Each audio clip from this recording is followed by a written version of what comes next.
नमस्कार। अभी मेरी मौजूदगी है भागलपुर ज़िले के खरीक प्रखंड के खरीक गोट के पंचायत नंबर 8 में और वार्ड नंबर 8 में है। गोट खरीक पंचायत बताया जाता है और यहाँ पर 14 जून को एक 52 वर्षीय महिला लापता हो गई थी और लापता होने के बाद परिजन द्वारा लगातार इसकी खोजबीन की गई। तब जाके 18 तारीख को इनका शव बरामद होता है और वो भी केले खेत में, यहाँ से घर से बताया जा रहा है 1 से 2 किलोमीटर दूर है, वहाँ शव मिलता है।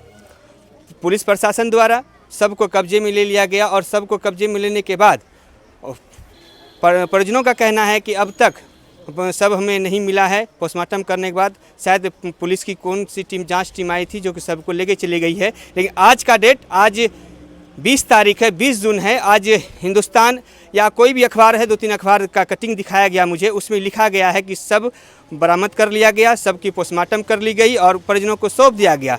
परिजनों का क्या आरोप है, परिजनों ने क्या आरोप लगाया है पुलिस प्रशासन पर, वो हम जानने का प्रयास करेंगे। और हमारे बीच यहाँ पर उनके परिजन हैं, कुछ राजद के नेता लोग आए हैं। सबसे पहले अभी आपने आरोप लगाया था, खड़े हो जाइए ना, कि सब आपको मिल चुका है पोस्टमार्टम के बाद। आपके परिजनों जो जिसका हत्या हुआ या जो भी डेड बॉडी मिला, आपकी कौन है? मेरी सासू माँ। सासू माँ है। कैसे इसका घटना क्या है? कुछ घटना क्या था कि पहले तो हम लोग को पता नहीं था। हम लोग तो जिस दिन हुआ 14 तारीख की बात, जो सुबह में 6 बजे या 7 बजे के लमसम निकली थी वो, तो हम लोग यही सोचे कि हो सकता है वो कहीं गुस्सा में अपने मायके या कहीं चल गई है। ठीक है, दिन भर हमको पता नहीं चला कि कहाँ है, क्या है, नहीं पता चला। रात में 8 बजे जो उसके साथ 3 महिला थी, 3 महिला बताई कि हम लोग के मतलब हम लोग अड्डा गए थे, आम का अड्डा गए थे, वहाँ पे जो है ना हम लोग भाग आए, उधरे रह गई। वहाँ से लौट के आई या क्या हुआ हम लोग नहीं देख रहे। तो आप लोग खोजने के लिए गए कि नहीं? तो अगर आपको पता चला? हाँ, पता चला तो खोजने गए तो उस जगह नहीं मिला। उसके बाद फिर जो है ना गए, तीसरे दिन चौथे दिन गए उस अड्डा में एक साइकिल वाला था, उस साइकिल वाला के पास घास था। तो जो भी आदमी गए थे तो बोले है हो रुको, तो उस साइकिल छोड़ के वहीं से भाग गए। उसके बाद मिला गुड्डू जो जिनका वो अड्डा है, गुड्डू मिले। तो मेरे जो है ना बड़े ये उनसे पूछे कि है वो गुड्डू चा रुको ना, तो वो भाग गए। उसके बाद वो भाग गए। तो भागने का क्या सिस्टम है, भागने का क्या बात है? अब क्या से जब तक वही ना पता है, वही ना बताएगा क्या किया नहीं किया। वही ना, उसको तो डर हो गया। अच्छा, आज जैसे अखबार में लिखा गया है कि पोस्टमार्टम करने के बाद शव आपको मिल गया है, अभी आपने आरोप लगाया कि हमें शव नहीं मिला है, क्या सही बात है? हमको कुछ नहीं मिला है। कुछ नहीं मिला? कुछ भी नहीं मिला है। हम झूठ बोलेंगे? समाज से पूछिए, कुछ भी नहीं मिला। ये झूठ है, ये झूठ है, ये झूठ है कि उसका सब मिला है। कुछ भी नहीं मिला। पोस्टमार्टम के बाद उसका हमको डेड बॉडी मिला या कुछ भी हमको नहीं मिला है। तो इससे आप प्रशासन से इससे सवाल किए कि नहीं? प्रशासन से पूछे? प्रशासन से सवाल रात में भी तो हम बोले। क्या बोले? तो हमको इस चीज का सवाल बोले कहाँ कि हाँ तुमको डेड बॉडी हम दे दिए हैं आज। लेकिन अखबार में तो लिखा गया कि आप परिजनों को सौंप दिया। तो पत्रकार को ना वो क्या लिखा, उनसे ना हम पूछेंगे। अच्छा, उनसे आप लोग पूछिए कि क्यों झूठ लिखे हैं। हमको कुछ भी नहीं मिला, कुछ भी हमको नहीं मिला है। आप कौन हुए? हम उसका मंझले बैठे हुए। हाँ। अभी आप जो बोले कि कुछ नया आरोप है, आप नाम ले रही थी, आपकी कौन है ये?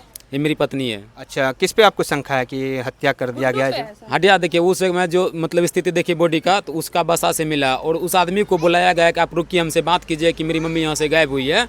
वो इंसान वहाँ से भाग निकले। अच्छा, वहाँ से वो भाग निकले। उसको पूरा प्रयास किया गांव का आदमी कि उसको रुकिए, लेकिन वो भाग के निकल गया। माँ की उधर से भी कुछ आदमी ऐसा हुआ कि हथियार बंदूक के साथ वो सोचा कि मारने के लिए गांव के ऊपर, ये लोग सोचा लौट के चला, उसके पास कोई सबूत नहीं मिला। अच्छा, डेड बॉडी पोस्टमार्टम करने के बाद आपको मिला? नहीं, कुछ भी नहीं मिला। कोई रिसीव कोई कागज? हम डेड बॉडी के साथ में थे। अच्छा। जब तक यहाँ से डेड बॉडी उठा, हम उस समय भी बोले कि अगर मान के चले हमको डेड बॉडी इसी जगह दे दीजिए, हम जो भी दाह संस्कार होगा हम कर देंगे। लेकिन संस्कार सर बोले कि दरोगा सर कि हमको आपको डेड बॉडी पोस्टमार्टम के अनुसार ही देंगे। जब पोस्टमार्टम भागलपुर ले गया तो लक्का हॉस्पिटल में ले गया, नौलक्खा हॉस्पिटल बोला जाता है, वहाँ पे उसको ले गया। तो रात भर वहाँ को उसको उसी तरह रखा गया जैसे कि लवारिस लाश रखा जाता है। उसके बाद उसका पोस्टमार्टम लमसम 10-11 बजे के मामला में उसको अंदर घुसाया गया। अंदर घुसाने के बाद वहाँ क्या हुआ नहीं हुआ उसको फिर वापस किया। वापस करने के बाद उसी रात में उसको फिर मयागंज हॉस्पिटल भेज दिया गया, जिसके कारण कि वो रात भर सिर्फ उसी गाड़ी पे वही बाहर में उसी तरह लवारिस की तरह हो रही है।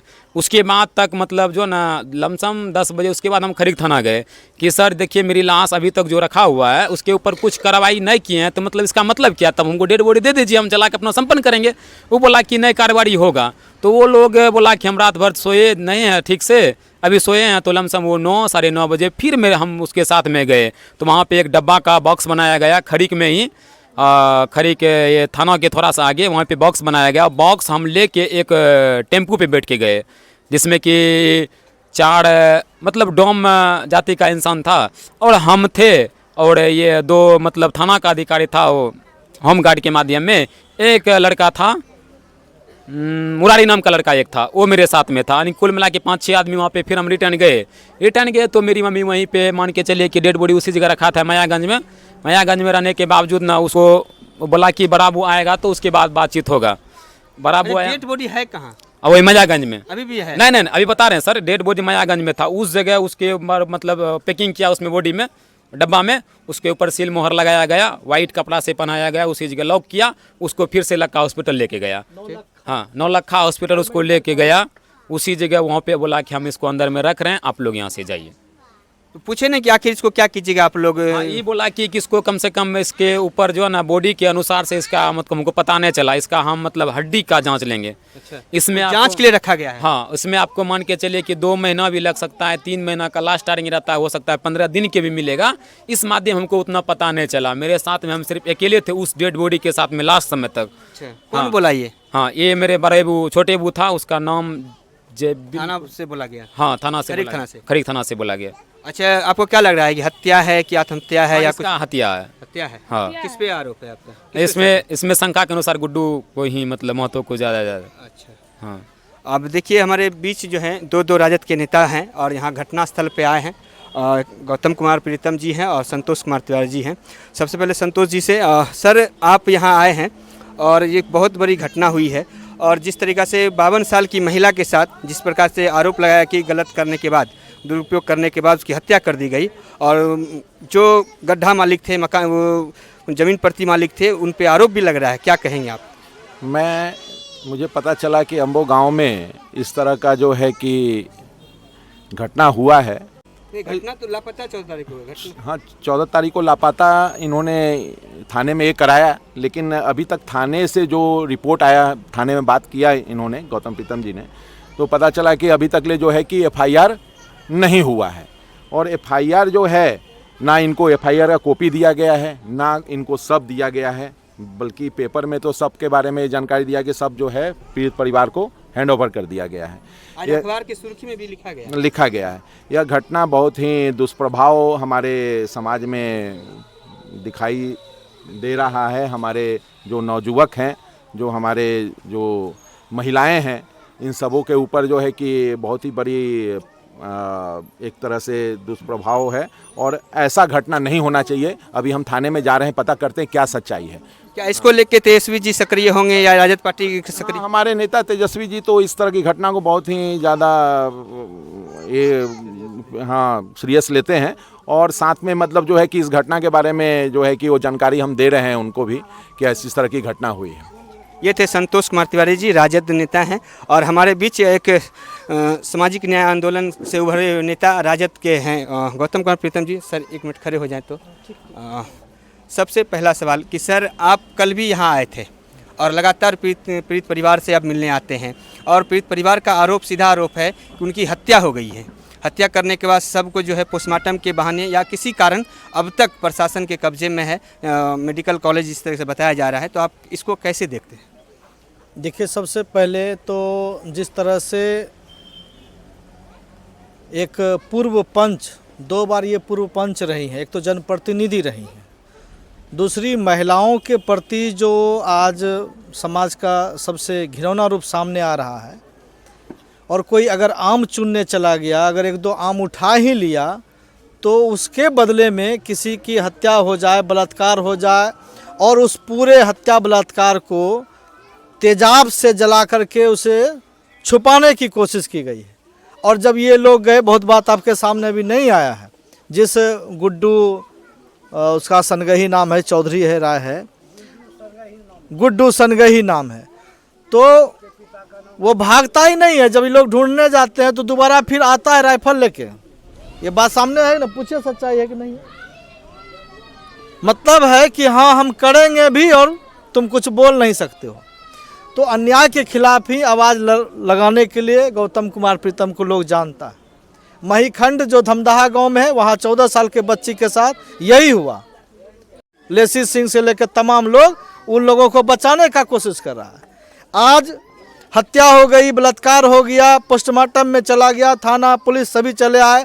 कल भी हम लोग पूरा आरजेडी का टीम आए, आज भी हम आरजेडी के पूरे टीम के साथ यहाँ आए हुए हैं। क्या वर्तमान विधायक कभी भेंट करने आए? जो सत्ता में शासन में बैठे हुए अजय मंडल जी, ये भी तो मंडल परिवार ही है, क्यों नहीं आए देखने के लिए? अति पिछड़ा का समाज है। नरेंद्र मोदी कहते हैं हम अति पिछड़ा हैं। तो मैं आपके माध्यम से ये कहना चाहता हूँ कि इस पूरे जो घटनाक्रम है, ये बड़े लोग मिल करके इसका लिपापोती करना चाहता है, जो सामंती लोग हैं। क्या लग रहा है कि आप राजद जो विपक्ष में हैं और अभी किसी पद पे आप नहीं हैं, आप न्याय दिला पाएंगे पीड़िता परिवार को? देखिए, न्याय के लिए हम संघर्ष करेंगे, न्याय के लिए लड़ेंगे, और ज़रूरत पड़ेगा तो इस न्याय के लिए जिस तरह से हम लोग काजल मंडल, कोमल पासवान की जो हत्या हुई इसको लेकर के पटना तक दौरा किए थे, वो भी करेंगे। हम लोगों ने अभी अपनी जानकारी जो है हमारे बिहार के प्रदेश अध्यक्ष राजद के आदरणीय मंगनीलाल मंडल जी से टेलीफोनिक आज दिन के 11 बजे हम लोगों ने फ़ोन से उनको जानकारी देने का काम किया है।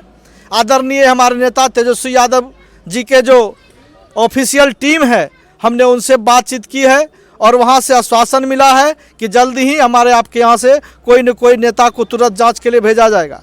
हम लोगों ने सरदार अशोक महतो से बात किया है और पार्टी का स्तर पर से वहां से जिनको भेजा जाएगा वो 2 दिन के अंदर, 3 दिन के अंदर, 1 दिन के अंदर यहाँ आएंगे और पीड़ित परिवार के साथ। कल ही हम लोगों ने बयान दिया था कि 24 घंटे के अंदर अगर प्रशासन जिस पर आरोप लगाया गया है उसकी गिरफ्तारी नहीं करते हैं तो हम ये मानेंगे कि पुलिस प्रशासन भी उस आरोपी के साथ मिले हुए हैं और इसका लेपापोती करना चाहते हैं। एक बात आप लोगों के सामने, अभी हम टेलीफोन से खरीक थाना अध्यक्ष महोदय को फ़ोन किया और हमने कहा कि महोदय एफआईआर हुई है, तो उन्होंने कहा हाँ गुमशुदगी की एफआईआर हुई है।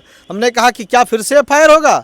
उन्होंने कहा कि एफआईआर एक ही बार होता है, अब उस पर जांच होगा, डायरी होगा, बयान लिया जाएगा और आगे की कार्रवाई होगी। हमने कहा एफआईआर की कॉपी परिवार को आपने दिया? उन्होंने कहा दिया। परिवार के सारे लोग यहाँ मौजूद हैं, परिवार के सभी लोग, पीड़ित परिवार के लोग कह रहे हैं एफआईआर की कॉपी नहीं मिली है। बावजूद थाना प्रभारी महोदय को हमने कहा कि मेरे व्हाट्सएप पर आप भेज दीजिए, क्योंकि एफआईआर की कॉपी हम अपने जो प्रदेश के नेता हैं, विपक्ष के नेता हैं आदरणीय तेजस्वी यादव जी, हम उनको भी भेजेंगे ताकि इस पूरे घटना का संज्ञान ले सके। तो ये पूरी हमारी तैयारी है। अच्छा सर, ये सवाल है कि ये चुनावी माहौल तो आप लोग नहीं दे रहे हैं। देखिए, हत्या बलात्कार चुनाव देख कर अगर किया गया है तो वो बयान, वो उससे पूछे सवाल। हम तो पीड़ित परिवार के साथ में है और कल वोट गिरेगा और आज भी अगर किसी के साथ इस तरह का मामला हो जाएगा तो हम लोग तो वहाँ भी जाके खड़ा होंगे। अच्छा, अभी वर्तमान के विधायक सर एक है। सवाल, एक बेपुर विधायक जो है इंजीनियर कुमार, कहते हैं कि हिंदू के रक्षक हैं और कटोगे तो बटोगे नारा भी था, जी परिवार के साथ घटना हो गया है, इसको आप कैसे सोचते हैं? देखिए, मैं इतना जानता हूँ, एक महिला है और जितने भी लोग धरती पर आते हैं उसको जन्म देने का काम एक माँ करती है। उस माँ के प्रति संवेदना व्यक्त करने के लिए भी विधायक जी अगर नहीं है, यहाँ से दिल्ली, पटना, बम्बई कहीं है, मोदी जी का प्रचार कर रहे हैं, हिंदू मुसलमान का नारा दे रहे हैं, तो क्या उनके जनप्रतिनिधि कोई आए? उनके विधायक प्रतिनिधि भी आकर के मिले, कहते आज कि हिंदू खतरे में कैसे है, वो बताते। यही कोई मुसलमान के साथ घटना होता तो हिंदू मियाँ करता। ये तो कल भी हम बयान बोले हैं। हम लोग कोई जात पात नहीं करते हैं, जो भी अन्याय गलत किया है। आए तो संतोष तिवारी जी आए, कुशवाहा जी है, तमाम सर पंडित जी हैं, तमाम लोग मंडल जी हैं, सब लोग आए हुए। हम तो राजद का सारे लोग मिलकर का हैं। लेकिन जो दबंग है, और दबंग आपके पड़ोसी हैं, तुलसीपुर और तेलगी में कोई अंतर नहीं। अगर ये पड़ोसी निभा रहे हैं तो आप निभाइए, हम तो नहीं निभाते हैं। हम न्याय के पक्ष में खड़े हुए हैं, आए हैं और अखबार में जो बयान आया है हम उसका भी खंडन करते हैं कि पीड़ित परिवार को लाश नहीं मिला। ये टेक्निकल कारण है, वो हम जानते हैं। लाश नहीं दिया गया कोई अन्याय की बात नहीं है, वो फॉरेंसिक जांच के लिए एक कैसे हत्या हुआ, कैसे बलात्कार हुआ, अब तो विज्ञान बहुत तरक्की कर गया है, उसके जांच के लिए मेडिकल कॉलेज में रखा गया है और वो कानून के संरक्षण में है। लेकिन अखबार में ये अगर दे दिया गया कि कल उनको जो है पोस्टमार्टम हो गया और उनको सुपुर्द कर दिया गया, ये गलत है। यही इस बात को फिर से हम लोग जानने के लिए इनके पास आए हैं और इस पीड़ित परिवार के साथ मजबूती से लड़ेंगे। आपने तो विधायक और सांसद को खुली चेतावनी दी है, अब बोले कि यहाँ आग मंडल है तो आके देखना चाहिए। नहीं, वो अगर बीरपुर विधानसभा के सचमुच में विधायक हैं तो वो आए और माफ़ी मांगे कि हम 2 दिन 3 दिन गलती हो गया, हम नहीं आए हैं। राजद के लोग आ गए, राजद को वोट दीजिएगा तुम ही वोट दीजिएगा, ऐसा बयान देने वाले वो यहाँ के माफ़ी मांगे, क्योंकि ये जो हत्या और बलात्कार हुआ है वो भी आप ही का हिंदू है, वही अति पिछड़ा दानो कुर्मी जो जात के वही है। हम तो खुल के बोल रहे हैं, कोई छुपा छुपी है। अजय मंडल को कैसे देखते हैं? अजय मंडल को वही देखते हैं जैसे विधायक जी को देखते हैं। आप खोज लीजिए, जैसे गधे के सिर से सिंह गायब है वैसे भागलपुर से सांसद गायब है। सर एक आखिरी सवाल कि क्या इस पीड़ित परिवार को लेकर किसी प्रकार धरना प्रदर्शन या कोई? वो सब करेंगे, न्याय नहीं मिलेगा तो वो सब करेंगे जो हम करते हैं। आपको हमारे बारे में पता है कि हम क्या क्या करते हैं, धरना प्रदर्शन सड़क जाम वो सब कर देंगे, लेकिन हम करेंगे प्रशासन को समय देते हुए। ये प्रशासन ये भी नहीं कि समय नहीं दिया, हम आए ना तो यहीं से ना थाना प्रभारी महोदय से बात किए, थाना प्रभारी महोदय FIR की कॉपी हमको 1 आध घंटा में उपलब्ध कराएंगे, नहीं कराएंगे फिर फोन करेंगे, नहीं करेंगे तो हम तो किए हैं, अल्टीमेटम दिए हुए हैं, हम घेराव करेंगे। कल ही 24 घंटे का अल्टीमेटम दिए हैं, 12 घंटा में फिर हम हाजिर हैं यहाँ। देखिए ये थे गौतम कुमार प्रीतम जी, इन्होंने साफ तौर पर प्रशासन को चेताया है कि 24 घंटे में अगर कोई कार्रवाई नहीं होती है तो निश्चित तौर पर धरना प्रदर्शन किया जाएगा। और इन्होंने कहा है कि तेजस्वी जी हो या मनीलाल मंडल जी हो जो प्रदेश अध्यक्ष नहीं बने हैं राजद के, और महतो जी हो या राजद के कोई पदाधिकारी बहुत जल्द यहाँ पीड़ित परिवार से मिलने आएंगे। और इन्होंने साफ तौर पर जो भी आरोपी हैं उनको खुला चैलेंज दिया है कि अगर आरोपी तो कहीं ना कहीं बड़े कदम राजद पार्टी के द्वारा, कार्यकर्ताओं के द्वारा पीड़ित परिवार के साथ खड़े होकर और न्याय का प्रक्रिया है वो दिलाने का प्रयास करेंगे। हमारे साथ देख रहे हैं MS न्यूज़ बिहार, अली अकरम के साथ सबरार आलम। MS न्यूज़ बिहार, इसी तरह के खबरों को जानने के लिए हमारे छोटे से प्यारे YouTube चैनल को सब्सक्राइब करें, साथ ही हमें Facebook, Instagram पर भी फॉलो करें। धन्यवाद।